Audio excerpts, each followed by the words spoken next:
Do you know what? It's good, isn't it, to laugh and be joyful, because we've got a lot to be joyful about because of what Jesus has done, haven't we?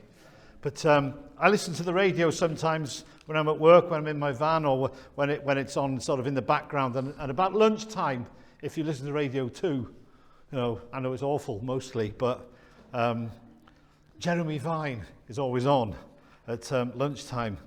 And he picks a current affairs topic, something hot in the news, something very, that's making people perhaps a bit angry, something that's been on the news perhaps, and he generates a chat show on the radio with callers phoning in and expressing their opinion. And generally, there's an argument. There's those that are all for what's being talked about, and then there's those against it and saying, no, this is wrong, whatever. And but anyway, it can get quite heated, and there's generally an argument. This week, there was the case of a man called Victor Farrant, who was jailed in 1996 for what is known as a whole-of-life sentence. That means you don't ever get out.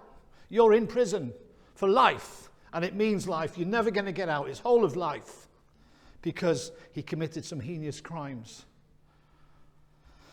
You can look it up if you want to know what he did, but he did some very bad things, and it was more than once. So he'd been out of jail once and then done it again and gone back in. So he was a danger to society. So he was put in for what was known as this whole of life sentence. Now there's an outrage because he is said to be being released on health and compassionate grounds. Most would say that seems unfair because he had no compassion for his victims. Why should he get out? The family are outraged. They're really cross that this man's going to be out again. People are speaking about injustice. And when there's an injustice, something rises up within us, doesn't it? And you're listening to the radio even, you might be thinking, oh, this is wrong. And this injustice is rising up, and you want to and perhaps you'll say to people around you, this is ridiculous. They shouldn't do this because the injustice. Because God's laws are written on our hearts. We know deep down what is right and what is wrong. The story prompted me with thoughts about someone else that was released from prison. He too, a convicted criminal and deserving of punishment, yet he went free. His name? Barabbas. He was part of a rebellion, an uprising against the Romans, during which someone was murdered. Now, it doesn't say whether or not Barabbas is the murderer. We don't know. In John's account, he's referred to as a robber. But he's a criminal. He's on the wrong side of the law. He's in jail, awaiting punishment or execution. Let me read a little from Matthew chapter 27, verse 15 to 26. We'll be kind of in Matthew 27, 28, so just keep it there if you're following along.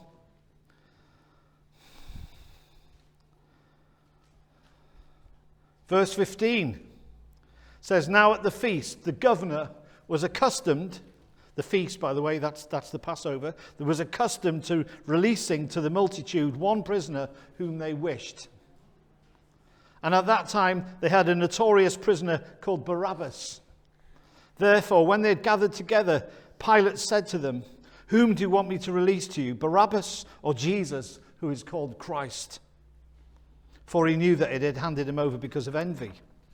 While he was sitting on the judgment seat, his wife sent to him, saying, have nothing to do with that just man, for I have suffered many things today in a dream because of him. But the chief priests and the elders persuaded the multitudes that they should ask for Barabbas and destroy Jesus.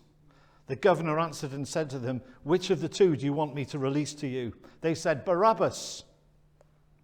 Pilate said to them, what then shall I do with Jesus who is called Christ? And they all said, let him be crucified. Let him be crucified. The governor said, what evil has he done? And they cried out all the more, let him be crucified. When Pilate saw he could not prevail at all, but rather that a tumult was rising, He took water and he washed his hands before the multitude, saying, I'm innocent of the blood of this just person. You see to it. And all the people answered and said, his blood be on us and on our children. And then he released Barabbas to them. And when he had scourged Jesus, he delivered him to be crucified. So there was a choice. The tradition meant that somebody could be set free. Pilate wanted Jesus to be set free. Perhaps this loophole in the law could see him set free and no longer his problem. How about Jesus, he said to the crowds. No. The crowds were whipped up into a frenzy by the high priests who had their own agendas. They had their own ideas of what they should be doing. They wanted him out of the way. They wanted to destroy him. He went against the grain. Barabbas was set free and Jesus was condemned. There's no doubt that Jesus should have been released and Barabbas condemned. There's an obvious image here of the idea of Jesus giving his life in return, in exchange for the guilty one. So the guilty one went free. Jesus kind of took his place, didn't he? And that's an image of what he does for us. What if Jesus had been released, told off? Perhaps they give him a slap on the wrist and said, listen, you've got to stop all this. You've got to stop going around preaching to people on mountains and feeding multitudes of people and healing the sick and casting out demons. You've got to stop all that, but you can go free. Imagine that. Notice that not once during the trials, not once during the inquest, the first one took place at Caiaphas' house in the middle of the night. Not once did Jesus say, but I haven't done anything. Or, I'm innocent. Or the most common one, it wasn't me. How many times a year? You know, I watch programs about the police and things like that. You know, police camera, when they actually catching people, criminals doing wrong. And, you know, and the excuse is, oh, it wasn't me. Well, how come you've got all that money in your pocket? How come you've got all those dodgy goods in the boot of your car? But Jesus, not once did he say, it wasn't me or I'm innocent. Some commentators believe that Jesus stayed silent for most of the time because he knew it was his destiny, what was going to happen. He knew he had to be about his Father's business, and he knew that there was no other way. When he was taken to see Herod, Herod was pleased to see him. He'd heard all about Jesus but never met him. And he wanted a long time to meet this man that was causing such a commotion in the country. He wanted him to perform some sign or wonder or miracle in front of him. All Jesus had to do was demonstrate some supernatural power, and he would have been free. A thunderbolt. Turn something into gold. Multiply some food. Heal somebody that had an incurable disease. Herod wanted a show of power, but Jesus doesn't work like that, does he? In fact, most times he would tell people to keep quiet about what he'd done for them. Let's read on, verse 32 of the same chapter. Now, as they came out, they found a man of Cyrene, Simon by name. Him they compelled to bear his cross. And when they'd come to a place called Golgotha, that is to say, the place of a skull, they gave him sour wine mingled with gall to drink. But when he had tasted it, he would not drink. Then they crucified him and divided his garments, casting lots, that it might be fulfilled which was spoken by the prophet. They divided my garments among them, and for my clothing they cast lots. Sitting down, they kept watch over him, and they put over his head the accusation written against him. This is Jesus, the King of the Jews. Then 2 robbers were crucified with him, one on the right and another on the left. And those who passed by blasphemed him, wagging their heads and saying, you who destroy the temple and rebuild it in 3 days, save yourself. If you are the Son of God, come down from the cross. Likewise, the chief priests also, mocking with the scribes and elders, said, he saved others, yet he himself he cannot save. If he's the King of Israel, let him come down from the cross, and we will believe him. He trusted in God. Let him deliver him now if you will have him. For he said, I am the Son of God. Even the robbers who were crucified with him reviled him with the same thing. Now from the 6th hour till the 9th hour there was darkness all over the land. And about the 9th hour, Jesus cried out with a loud voice, saying, Eli, Eli, lama sabachthani. That is, my God, why have you forsaken me? Some of those who stood there immediately when they heard that said, this man is calling for Elijah. Immediately one of them ran and took a sponge and filled it with sour wine and put it on a reed and offered it to him to drink. The rest said, let him alone. Let us see if Elijah will come and save him. And Jesus cried out again with a loud voice and yielded up his spirit. Then behold, the veil of the temple was torn from top to bottom, and the earth quaked, and the rocks were split, and the graves were opened, and many bodies of the saints who had fallen asleep were raised. And coming out of the graves after his resurrection, they went into the holy city and appeared to many. So when the centurion and those with him who were guarding Jesus saw the earthquake and the things that had happened, they feared greatly, saying, truly this man was the Son of God. And many women who followed Jesus from Galilee, ministering to him, were there looking from afar. Amongst were Mary Magdalene, Mary the mother of James and Joseph, and the mother of Zebedee's sons. So the events of the last few days between the triumphal entry, remember we spoke last week about the triumphal entry, Jesus coming in to Jerusalem, and they're all waving their palm tree branches and laying things in the road and giving him such respect. This is only a few days later. The triumphal entry, and now this, from hero to zero, as they say. The betrayal, the arrest, the trial, the scourging, the crucifixion, taking the weight of the world's sin, and then dying. That's quite some series of events.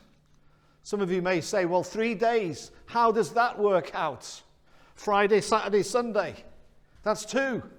In the Western world, that's the way we look at it. But you've got to remember what Jesus himself said about the sign of Jonah. Matthew 12:38-40 says, then some of the Pharisees and the teachers of the law said to him, Teacher, we want to see a sign from you.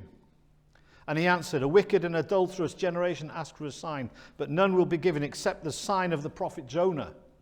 For as Jonah was 3 days and 3 nights in the belly of the huge fish, so the Son of Man will be 3 days and 3 nights in the heart of the earth. So it's 3 days. How? How does that work out? Well, we know that Passover is on the 14th of Nisan, in the Jewish calendar. And from history, we can tell that that was on a Wednesday. So in the evening before, Jesus would have been having his Passover meal with the disciples, the 12, and saying that one of you's going to betray me and everything like that. And then obviously out in the garden and the arrest, an overnight trial and the crucifixion. It was still Passover, the Wednesday now. And then Jesus was put to death and he died before sunset. So you got your Wednesday night, your Thursday night, and your Friday night, and then Saturday, the Jewish Sabbath. We know it was the Sabbath. Then Jesus rose again. So that's how it works out. So we have actually more to do with the Passover than Easter, don't we? So the disciples went off in their own directions, watching from a distance maybe. We know that Peter denied all knowledge of him. I don't know him. I've never heard of him before. What are you talking about? I haven't got a clue. I don't know what you're on about. I don't know who he is, but you sound just like him. You come from the same place. You say yeah after every word.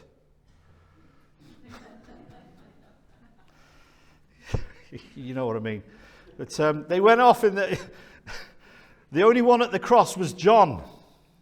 I guess the disciples were concerned for their own safety. I mean, it's all very well us saying, oh, how awful they were going off in their own directions, but what would you do? What would you do if there was the possibility of the same horrible thing happening to you? Matthew 26:56 states that they all forsook him and fled. So how did the disciples feel? What would they do now? Did they expect some kind of miraculous deliverance from the hands of the Romans? Even when he was on the cross, did they think he would somehow overpower the situation and come down off the cross unscathed? Quite possible. They've seen Jesus do some amazing things up to this point. I think right down until that moment he uttered those last words, "It is finished," they expected him to do something. They expected something to happen. Surely this can't be the end. Like Herod, they were waiting for a sign, a wonder, some kind of mighty miracle that would blow the accusers away. They were going to get it, but not in the way that they imagined. But what now? He's dead, he's gone, it's too late. Because once you die, that's it, isn't it? Too late to do anything? No, this is Jesus we're talking about. The Son of God, the mighty and powerful. Death would not hold him.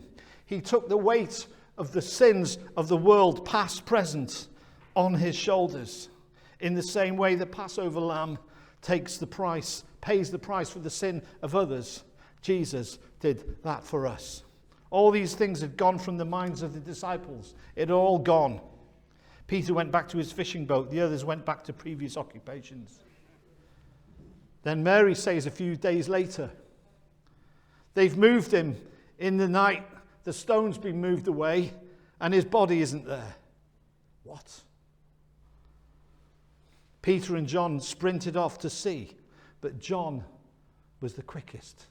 He had the Nike trainers. It says there, doesn't it, that Peter and John ran on, but John ran on ahead. He was the younger and the fitter of the two. Maybe he had Nike trainers. But chapter 28, just read to verse 8. Now after the Sabbath, as the first day of the week began to dawn, Mary Magdalene and the other Mary came to see the tomb. And behold, there was a great earthquake. For an angel of the Lord descended from heaven, and there came and rolled back the stone from the door and sat on it. His countenance was like lightning, and his clothing as white as snow. And the guards shook for fear of him and became like dead men. But the angel answered and said to the women, "Do not be afraid, for I know that you seek Jesus who was crucified. He is not here, for he is risen, as he said. Come and see the place where the Lord lay, and quickly go and tell his disciples that he is risen from the dead. And indeed he is going before you into Galilee. There you will see him. Behold, I've told you." So they went out quickly from the tomb with fear and great joy, and ran to bring his disciples word. Can you imagine it? The chief priests and the Pharisees actually went to Pilate to make sure the disciples wouldn't come back and steal the body, perhaps. So, by doing so, by the chief priests and visiting Pilate and the Pharisees, it was actually the Sabbath. They broke the law. Conducting business like that on the Sabbath, you weren't allowed to do that. They shouldn't have done that. They were just as bad. They should have been under condemnation. Then the soldiers were placed to guard the tomb in case anyone stole the body and then claimed that Jesus had risen from the dead. There can be no messing about.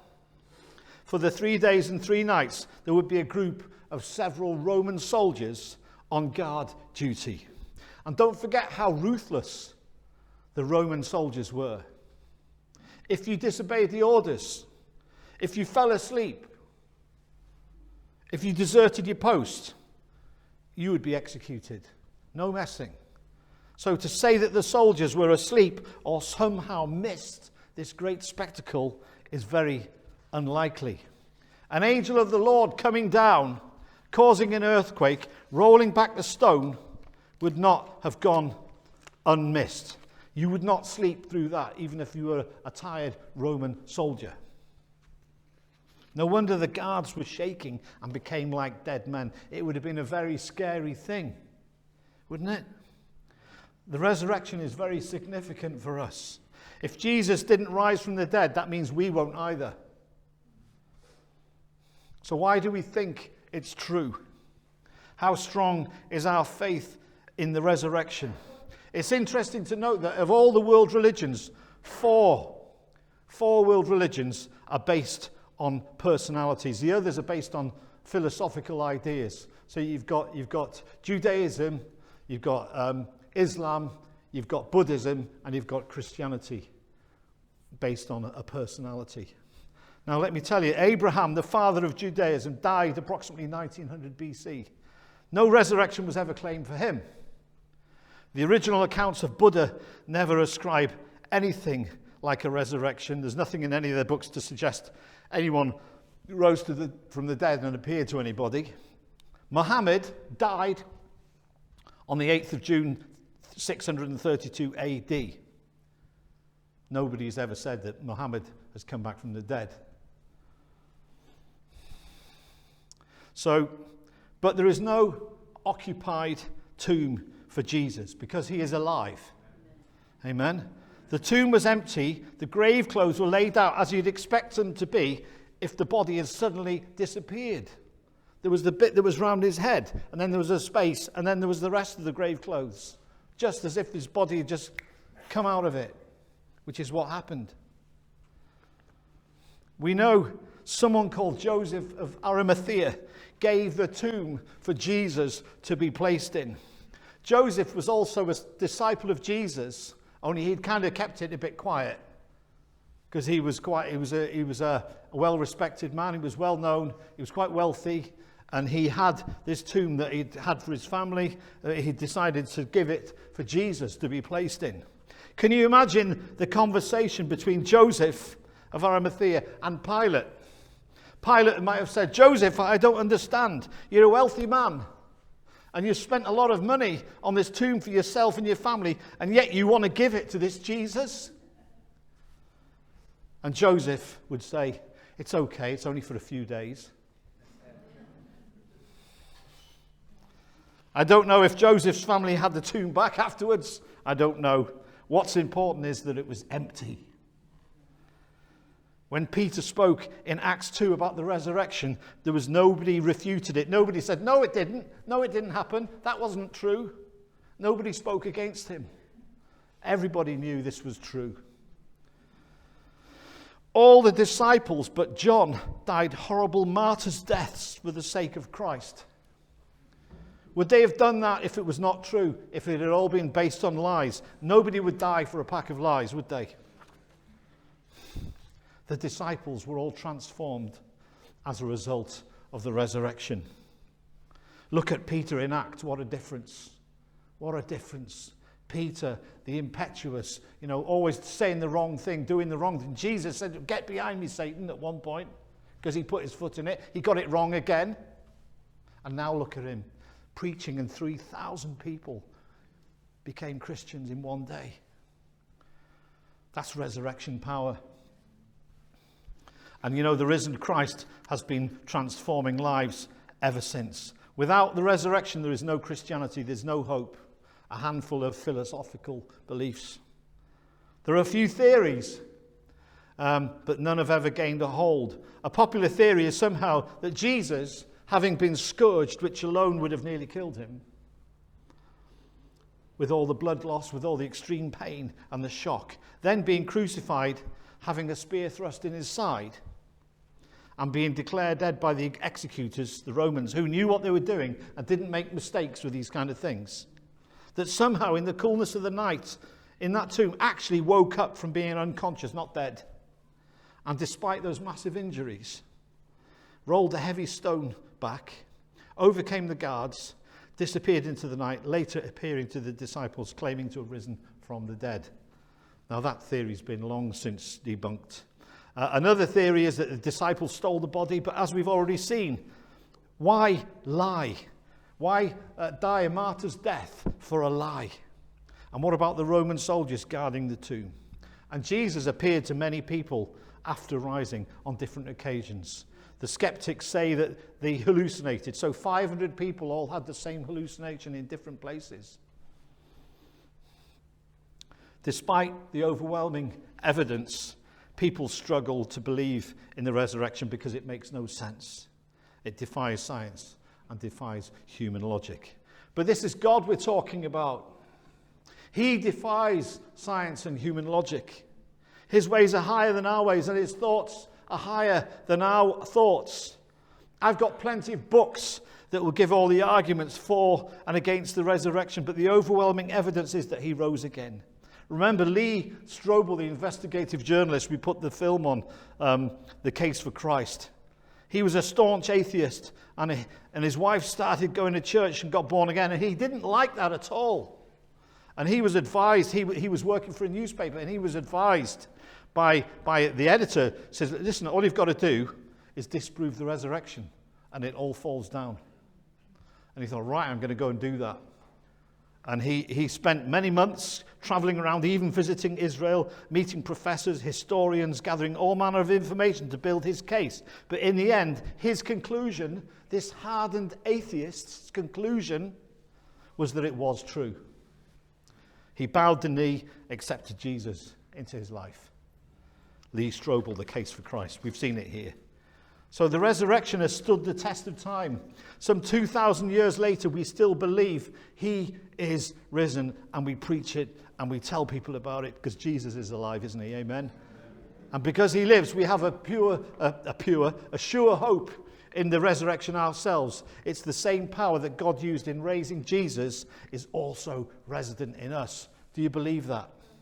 I'm going to finish with the words of a popular song, and I've got a funny feeling we're singing it afterwards. So, because he lives, I can face tomorrow. Because he lives, all fear is gone. Because I know he holds the future, and life is worth the living just because he lives. Amen. Amen.